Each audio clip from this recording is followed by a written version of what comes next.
Ben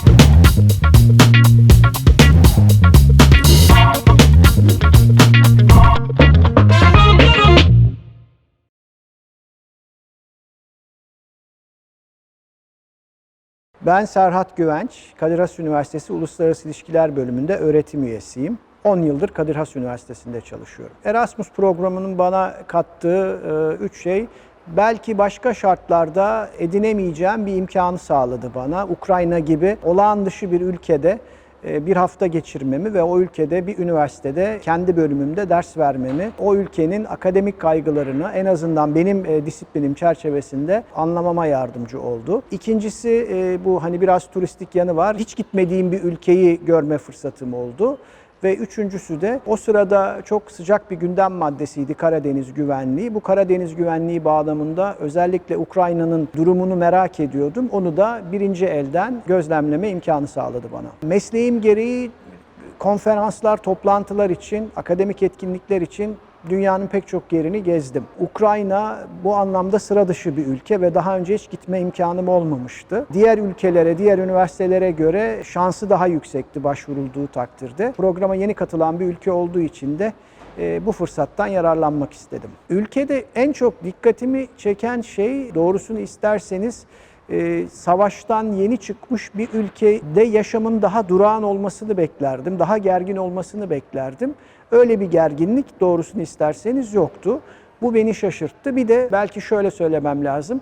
Daha önce ziyaret ettiğim hiçbir ülkeye benzemiyordu. Yani hani Doğu ve Batı gibi çok da doğru olmasa da kaba bir tasnife gidersek hani ne Doğu ülkesi ne Batı ülkesi ikisinin arasında kalmış. Biraz Türkiye'yi çağrıştırır biçimde aslında altyapı bakımından doğulu olan ama batıya yönelmeye çalışan bir ülke gözlemledim. En azından benim ders verdiğim genç kuşak öğrenciler arasında böyle bir zihniyet vardı. Şimdi ben askeri tarih çalışırım, güvenlik çalışırım. Dolayısıyla benim önceliğim İkinci Dünya Savaşı Müzesi'ni ziyaret etmekte. Gerçekten Sovyet döneminden kalma muazzam bir askeri müzeleri var. İkinci Dünya Savaşı Müzesi diyorlar ama özellikle bu Donbas'ta yaşanan savaşla ilgili bir sergi de vardı. Eğer konulara kafa yoran meslektaşlarım varsa ya da öğrenciler varsa orada bir gün geçirilebiliyor. Beni en çok etkileyen şey oydu. Pişmanlık duymuyorum ama bilinçli olarak gitmedim. Bir de Çernobil'e yapılan seyahatler var. İnsan eliyle yaratılan bir felaketin turistik bir işlev kazanması doğrusu içime sinmedi. Çernobil Müzesi'ne gittim ama Çernobil'e turlar düzenleniyor. Belki benim kadar ahlaki, etik kaygılar taşımayan insanlar oraya da gitmek isteyebilir. Buraları öneriyorum. En çok zorlandığım konu Ukrayna'da Rusça ve Ukraynaca dışında pek dil konuşmaması insanların. İletişimde biraz zorlandık ama bizim ülkemizi çağrıştırır biçimde insanlar yabancı dil becerileri olmasa da yardımcı olabilmek için artık bizim de alışkın olduğumuz el kol işaretleri, mimikler kullanarak bir şekilde iletişim kuruyorlar.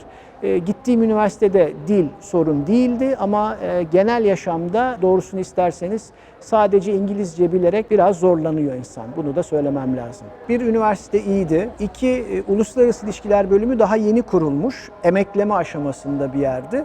Dolayısıyla orada nasıl bir ilerleme kaydedildiğini görmek isterdim.